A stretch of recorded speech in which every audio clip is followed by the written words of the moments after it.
G'day, it's Jamie, and welcome to Where's My Yowie. Today, I'm reading an old Bunyip story set at Barren Jack Weir near Yass in 1908, so we'll get into it. This was published in Brisbane's Worker on Saturday, the 5th of December, 1908, titled The Mystery of the Devil's Den. In the vicinity of Barren Jack Weir, just above where the united waters of the Murrumbidgee and Koodrabidgee rivers gathered into a seething torrent, dashed through another narrow chasm between Black Andrew and Barren Jack Mountains, is a wild and lonely spot called the Devil's Den.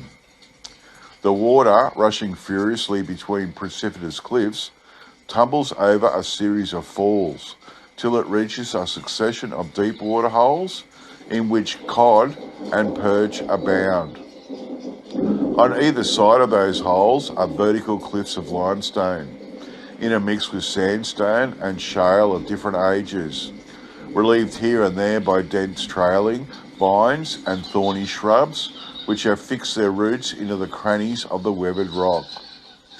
In the limestone are some small dismal caves, from which the gentle splashing of the water in the depths echoes with a regular but Dante-esque kind of gurgle. A lighted torch partially dispels the gloom in those caverns and flings its reflections on glistening stalactites above and accumulations of bones beneath. That particular spot stands forth to the lover of wild and the beautiful, as unsurpassed by any other place in what has been chosen as the federal capital site.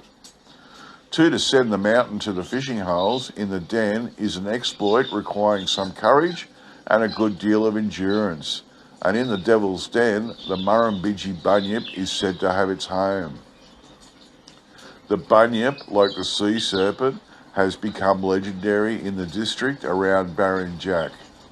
Nobody seems to know exactly what it is like, but the general opinion of those who profess to have escaped from it by unrecorded miracles is that it is some amphibious monster akin to a seal or something akin to a dog. Even yet, the tradition lives, and the old residents relate how they have been awakened at dead of night by a howl dismal enough to have emanated from the Furies, visiting with retributions on the other side of the grave the offences that walk upon us.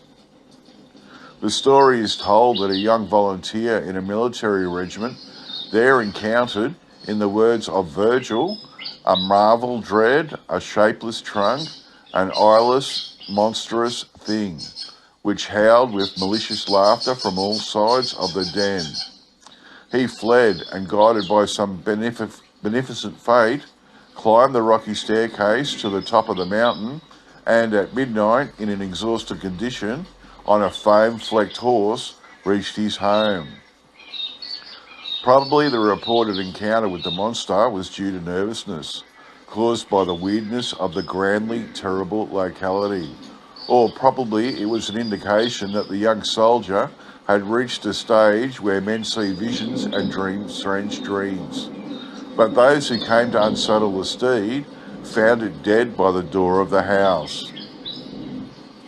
On Christmas Eve, 5 years ago, a daredevil medical student and myself, with the same contempt for bunyips as Tano Sharpner had for devils, scrambled down into the Devil's Den for a night's fishing.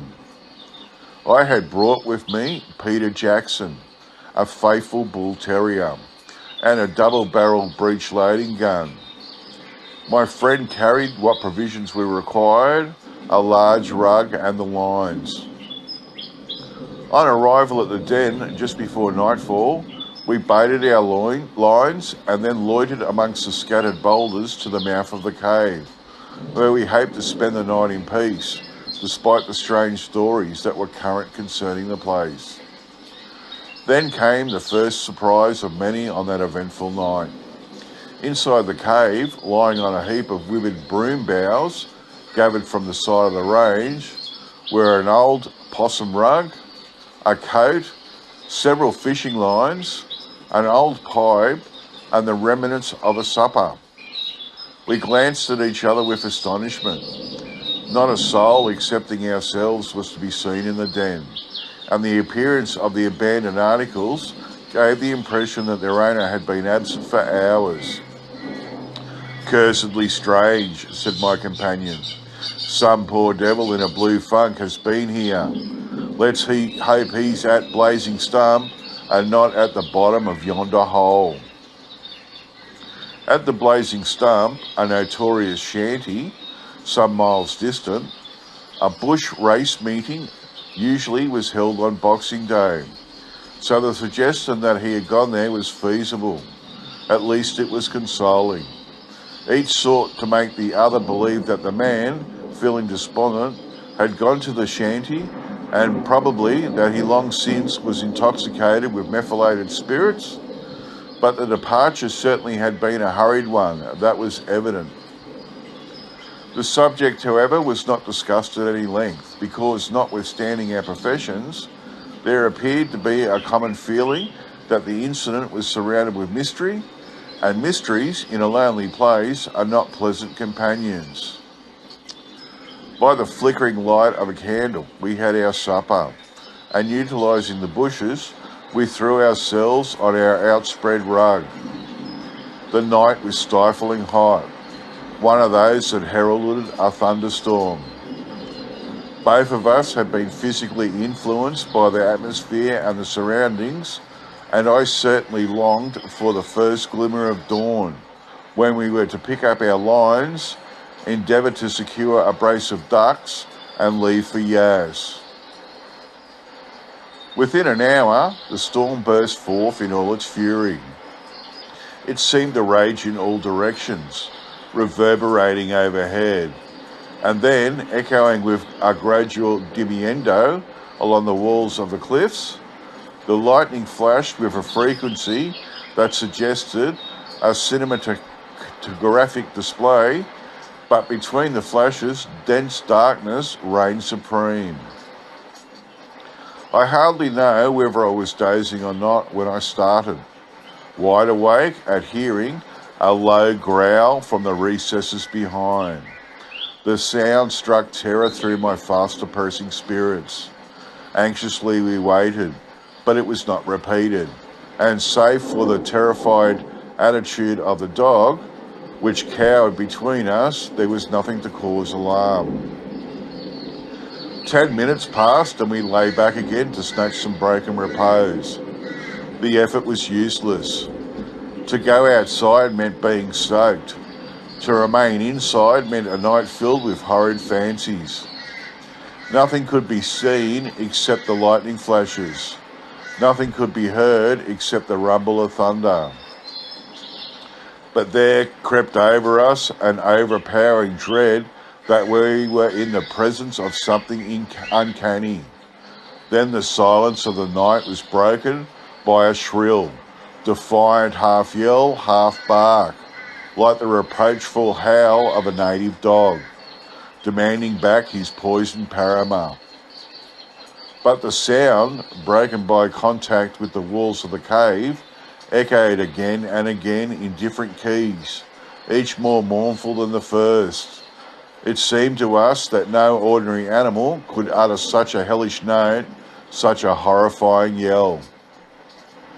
Temporarily paralysed with fear, I scarcely drew a breath, and my medical chum, saturated through, he was with materialistic doctrines, clung to my arm for comfort's sake.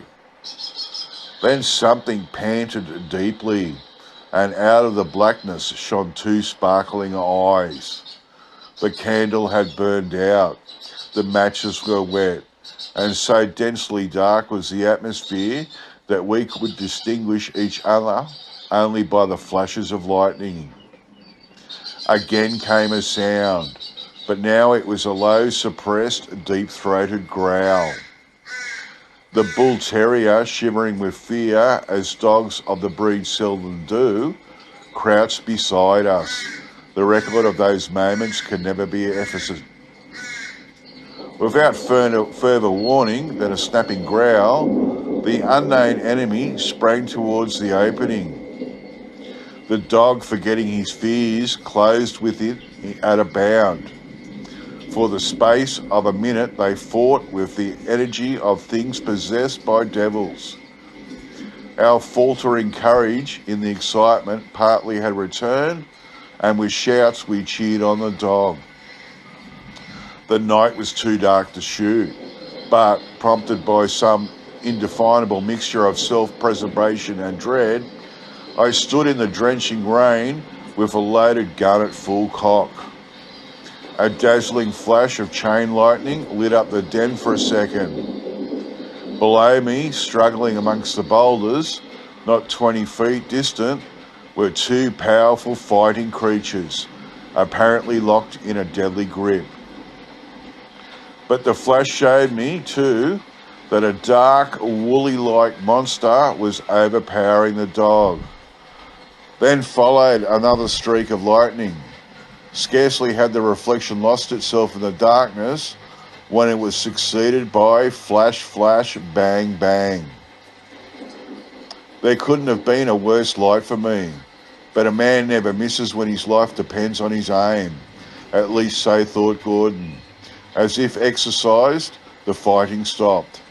But past me, up the winding track, there leaped something in a desperate hurry, and the small stones that rolled down the side of the mountain and the noise from the crackling of the half-dried boom browse showed me that the place was fast one and a blind.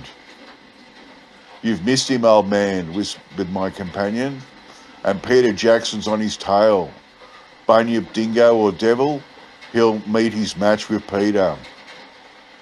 It was comforting at least to think that the dog remained to defend us. But, and the thought struck us simultaneously, did the cave contain a second?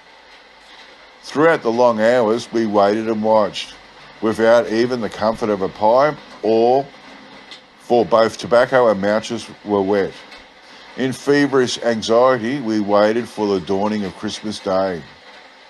Even the howling storm had died down, and the air again, growing stifling hot, was silent as the desert. Ye goblins, which cause men to build upon the bosom of the darkness, out of the fantastic and terror-stricken thoughts of a frightened brain, mental tortures more nerve-wracking than the pains of the Inquisition, more blood-curdling than the dread alarms of war. What an age of horror we passed through in that small haunted lair in that narrow space of time. But morning dawned at last. As soon as we could see, we groped our way into the fresh air, and there, on a flat rock, not 20 feet from where we had passed the night, lay my noble dog, stiff and cold. Too well the cruel gunshot had borne its message, because his side had been reefed and torn. His neck, too, had been lacerated, evidently by some powerful teeth, and his own mouth still felt like a sponge of blood. Remorse now superseded fear. Within an hour we had turned our backs on the devil's den, but beside the rug and coat lay in the cave we laid a blood-stained evidence of the mystery of the Murrumbidgee Bunyip. By Nimrith, the end. I really like that story. That was pretty cool. Pity the dog had to die, but that was a pretty cool story. Okay, that's it from me. I'll get back to this all next time. Bye.